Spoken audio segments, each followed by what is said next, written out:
A hand tightens around the hilt of a dagger, hidden in the folds of a toga. It trembles not from weakness, but because the man holding it knows. What comes next cannot be undone. This is a man who was once spared by the very person he's about to kill. Trusted, elevated, treated at times more like a son than a subordinate. What could turn a man who owed so much into the one waiting here, blade in hand? Rome, 44 BC. The man in the shadows is Marcus Junius Brutus, a senator, and by blood, a descendant of Lucius Junius Brutus, the man credited with overthrowing the monarchy and founding the Roman Republic nearly 5 centuries earlier.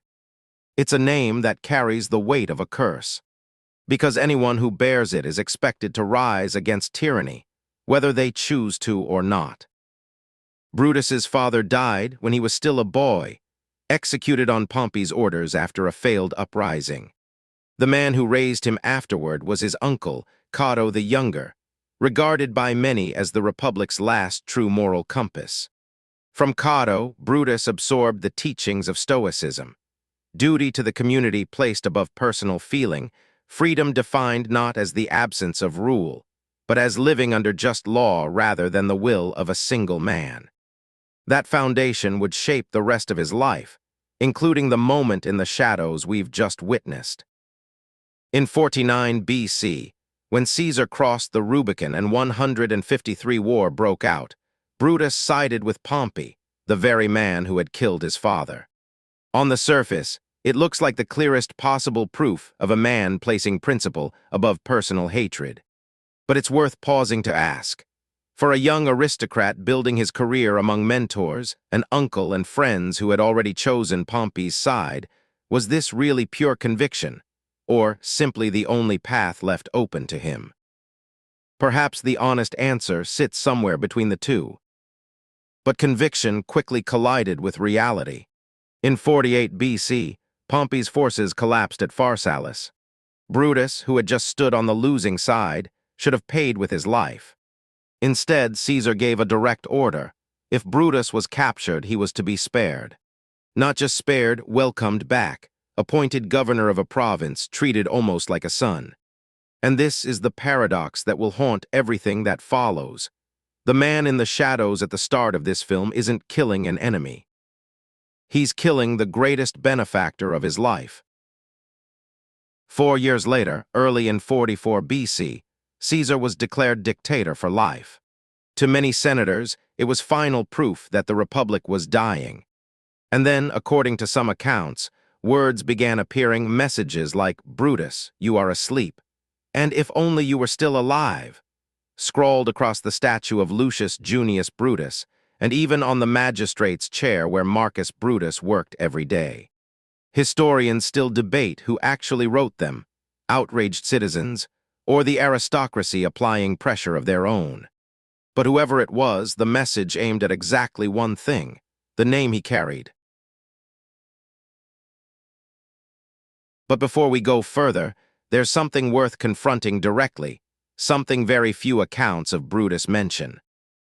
The man remembered as a paragon of Stoic virtue was, in his actual dealings, no spotless figure.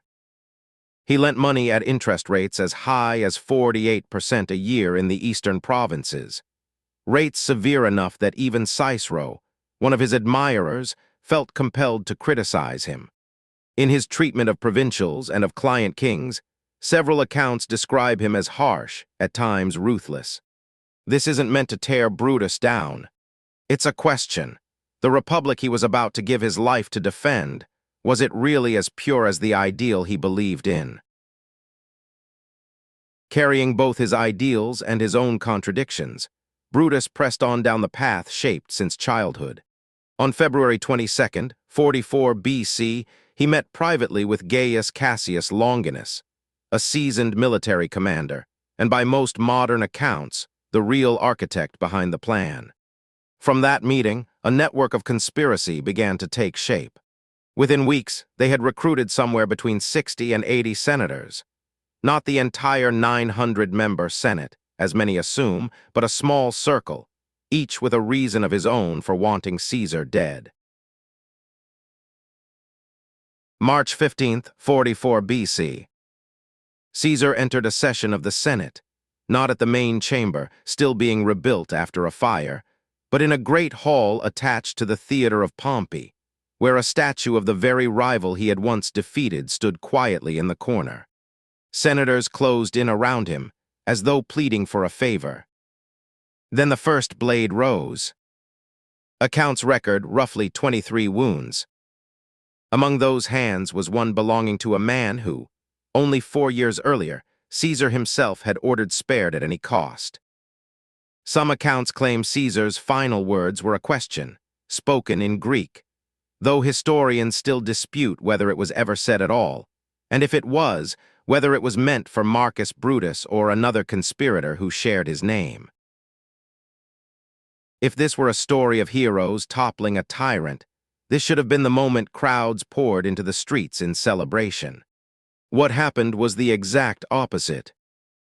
Brutus and the conspirators walked out of the Senate, daggers raised, calling out for liberty. Rome answered with silence. People bolted their doors, hiding from the chaos they feared was coming. Because what these men in that room had planned so carefully was how to kill a man, not how to run a country afterward. That power vacuum was filled quickly, not by Brutus's side but by Mark Antony. At Caesar's funeral, Antony's eulogy 999, what the dagger never could. It turned the crowd's emotions completely. Within days, cautious silence gave way to fury, and Rome turned against the men who had killed someone the city once revered. Brutus and Cassius were forced to flee the very city they had risked everything to liberate, not as heroes, but as fugitives. 2 years later, in October of 42 BC, on the plains of Philippi in Macedonia, the army of Caesar's killers faced the army raised to avenge him, led by Mark Antony and Octavian. In the first battle, Cassius was defeated. In despair, and without knowing that Brutus's own forces had pushed Octavian back, he took his own life. 3 weeks later, Brutus faced the decisive battle. His forces broke, and like his fellow conspirator, he chose to die by his own blade rather than fall into enemy hands.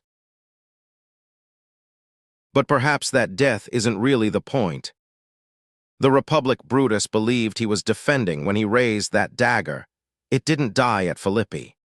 It died months earlier, in the moment Rome's streets chose silence over celebration.